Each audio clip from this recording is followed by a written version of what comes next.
So, folks, as we all apparently agree, Social Security and Medicare is off the books now, right? They're not to be stopped. All right. I'm ready. We got unanimity.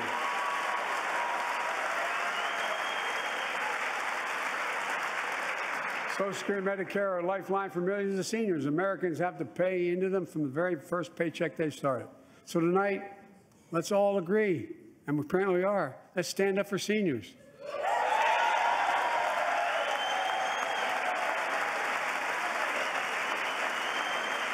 Stand up and show them. We will not cut Social Security. We will not cut Medicare. Those benefits belong to the American people. They earned it. And if anyone tries to cut Social Security, which apparently no one's going to do, and if anyone tries to cut Medicare, I'll stop them. I'll veto it. And look, I'm not going to allow them to be taken away. Not today, not tomorrow, not ever. But apparently it's not going to be a problem. Next month, when I offer my fiscal plan, I ask my Republican friends to lay down their plan as well. I really mean it. Let's sit down together and discuss our mutual plans together. Let's do that.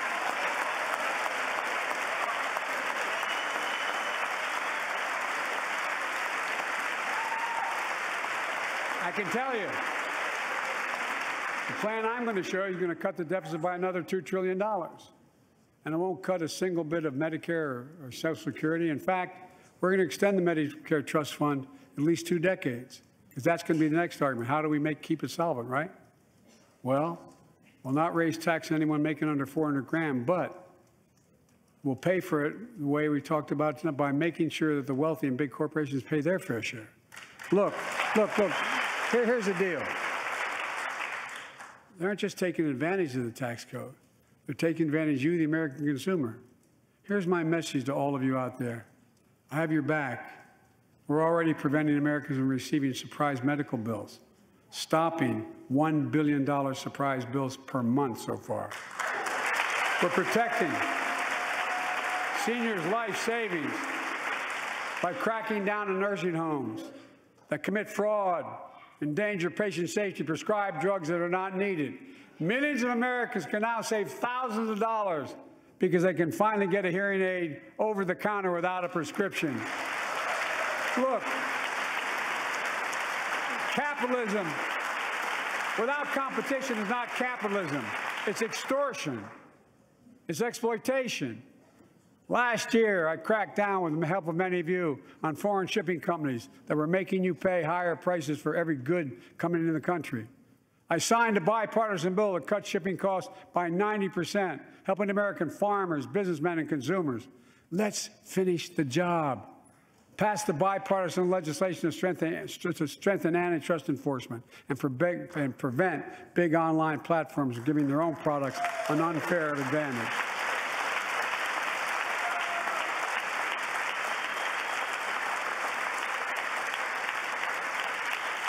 My administration is also taking on junk fees, those hidden surcharges too many companies use to make you pay more. For example, we're making airlines show you the full ticket price up front, refund your money if your flight is canceled or delayed. We reduced exorbitant bank overdrafts by saving consumers more than $1 billion a year. We're cutting credit card late fees by 75%, from $30 to $8. Look, junk fees may not matter to the very wealthy, but they matter to most other folks in homes like the one I grew up in, like many of you did. They add up to hundreds of dollars a month. They make it harder for you to pay your bills or afford that family trip. I know how unfair it feels when a company overcharges you and gets away with it. Not anymore. We've written a bill to stop it all. It's called the Junk Fee Prevention Act. We're going to ban surprise resort fees that hotels charge on your bill. Those fees can cost you up to $90 a night at hotels that aren't even resorts. The idea that cable, internet, and cell phone companies can charge you $200 or more if you decide to switch to another provider. Give me a break. We can stop service fees on tickets to concerts and sporting events and make companies disclose all the fees up front. And we'll prohibit airlines from charging $50 round trip for a family just to be able to sit together. Baggage fees are bad enough. Airlines can't treat your child like a piece of baggage. Americans are tired of being. We're tired of being played for suckers. So pass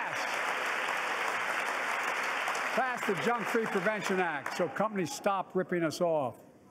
For too long, workers have been getting stiffed, but not anymore. We're beginning to restore the dignity of work. For example, I should have known this, but I didn't until 2 years ago. 30 million workers have to sign non-compete agreements with the jobs they take. 30 million. So a cashier at a burger place can't walk across town and take the same job at another burger place and make a few bucks more. It just changed. But they just changed it because we exposed it. That was part of the deal, guys. Look it up. But not anymore. We're banning those agreements so companies have to compete for workers and pay them what they're worth.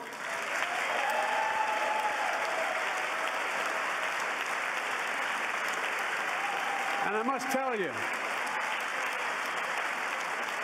this is bound to get a response from my friends on my left but the right. I'm so sick and tired of companies breaking the law by preventing workers from organizing.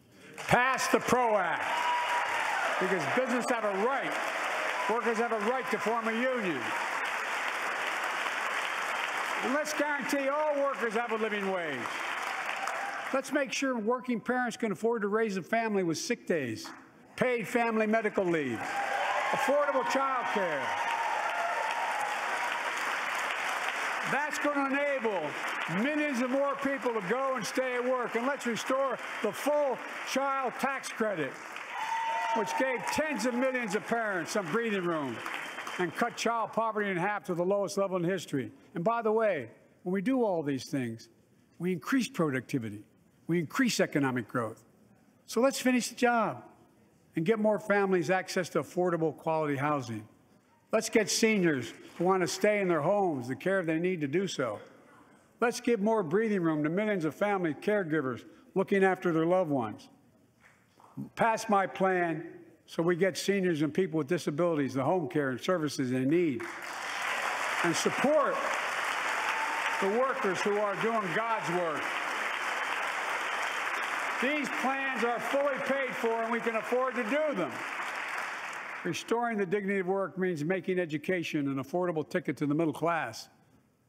You know, when we made public education, 12 years of it universal in the last century, we made the best educated, best paid, we became the best educated, best paid nation in the world. But the rest of the world's caught up. It's caught up. Jill, my wife, who teaches full time, has an expression. I hope I get it right, kid. Any nation that out-educates us is going to out-compete us. Any nation that out-educates is going to out-compete us.